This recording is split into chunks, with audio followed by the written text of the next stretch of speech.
Statistics and probability பார்த்தீங்கன்னா ஒரு சில போர்டில் பார்த்தீங்கன்னா ரெண்டுமே சேம் டாபிக் இருக்கும். பட் இன் சிபிஎஸ்சியில் பார்த்தீங்கன்னா ரெண்டுமே செப்பரேட் டாப்பிக்கை கொடுத்துருக்காங்க. அதில் ஓகே. நம்ம ஆல்ரெடி லோயர் கிளாஸ் ஸ்டாட்டிஸ்டிக்ஸ் படிச்சிருப்பீங்க, ப்ராபபிலிட்டி படிச்சிருப்பீங்க. கரெக்டாக என்ன?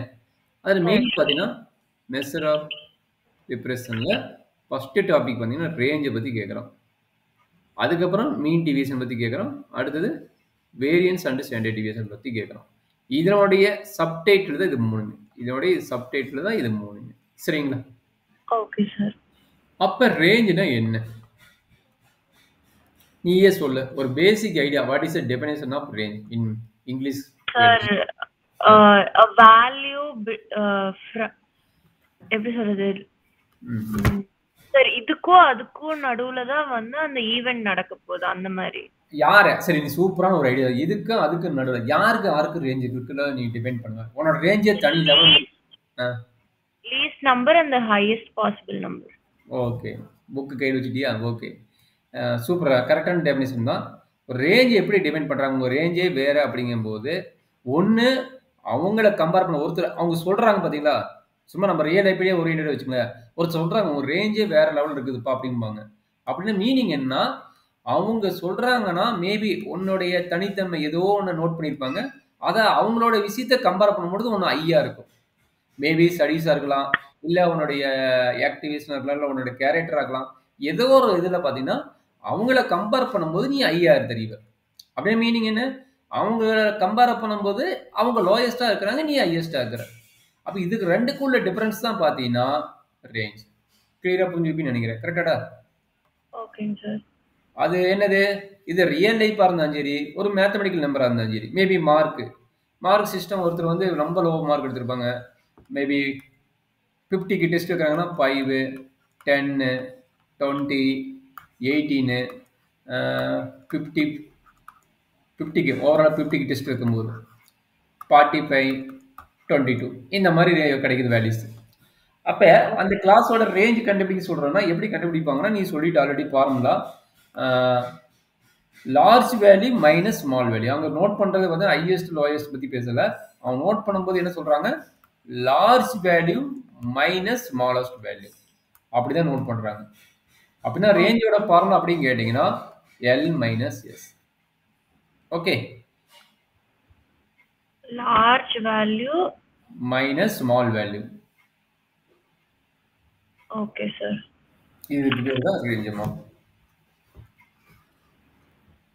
இப்போ இதனோட நான் கிவன் ப்ராப்ளம் கொடுத்துக்கல, அதனோட ரேஞ்ச் என்னன்னு கண்டுபிடிச்சு சொல்ல முடியுமா சார்? மேல ஒரு क्वेश्चन கொடுத்துக்கிற மாதிரி ரேஞ்ச் கண்டுபிடிச்சு சொல்ல தெரியுமாடா கண்ணு? ரேஞ்ச் எப்படி கண்டுபிடிப்பீங்க சார்? 0 to 50. ஏய் 0 to 50 டா. 5 to இல்ல, L minus S. L minus S னா அதனோட ரேஞ்ச் என்னன்னு கேக்குறேன். L minus S 45. அவ்வளவுதான் கண்ணு. 45. அதாவது உன்னை விட லோயஸ்ட் மார்க் எடுத்தவங்களோட ஏதோ நீ எடுத்த மார்க்கையும் கம்பேர் பண்ணும்போது உன்னோட ரேஞ்ச் வந்து 45 வரைக்கும் இம்ப்ரூவா தெரியும். சரிங்களா? அப்ப இதனோட வேல்யூ எவ்வளவு தெரியுது? that is equal to 45 range. சரிங்களா? இந்த 50s மார்க் சிஸ்டத்துல highest range difference between these 45. சரிங்களா? Okay sir. இதான் ரேஞ்சோட first question. Second question coefficient of range. Okay, actually coefficient of range note பண்ணுவாங்க. அந்த கோஎஃபிஷியன்ட் ஆஃப் ரேஞ்ச் எப்படி இது பண்றாங்க பாத்துங்க. அதுக்கு ஒரு ஃபார்முலா இருக்கு. சரிங்களா? Okay sir. Coefficient of range. Coefficient of ரேஞ்சுக்கு என்ன ஃபார்முலானா that is equal to L minus S divided by L plus S. Okay, இங்க எப்படி 50 மைனஸ் 5 போட்டீங்களோ அதே மாதிரி இங்க என்ன பண்ணுவீங்க? அதே வேல்யூ தான்.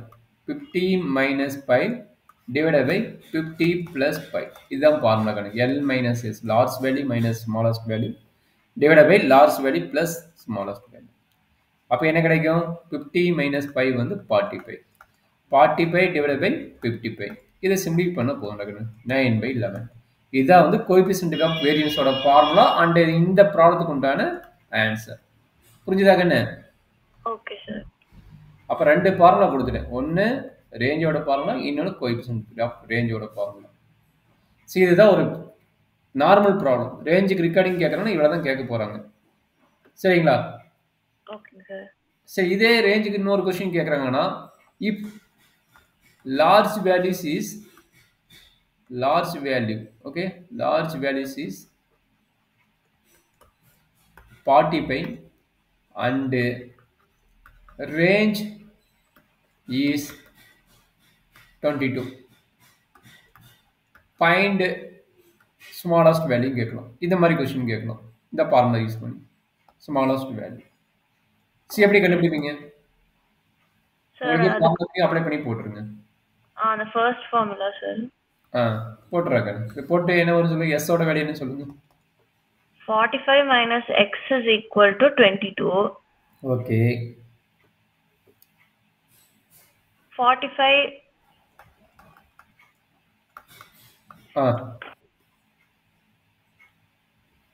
சொல்றேன்.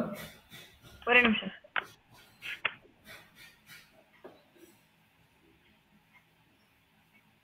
45 minus 22 is equal to x. அப்ப 23. 23 equal to s. கரெக்டாமா? ஆமாம் சார். அவ்வளோதாங்க. இந்த மாதிரி கொஸ்டின்ஸ் கேட்கலாம். சரிங்களா? Okay sir. இது யார் ரிகார்டிங்? Range regarding. ஃபர்ஸ்ட் இப்பயே பாருங்க, ஸ்ட்ராட்டஜிஸில் ஃபர்ஸ்ட் கண்டென்ட் முடிச்சாச்சு. ரேஞ்சுனா யாருன்னு முடிச்சது. Measure of depression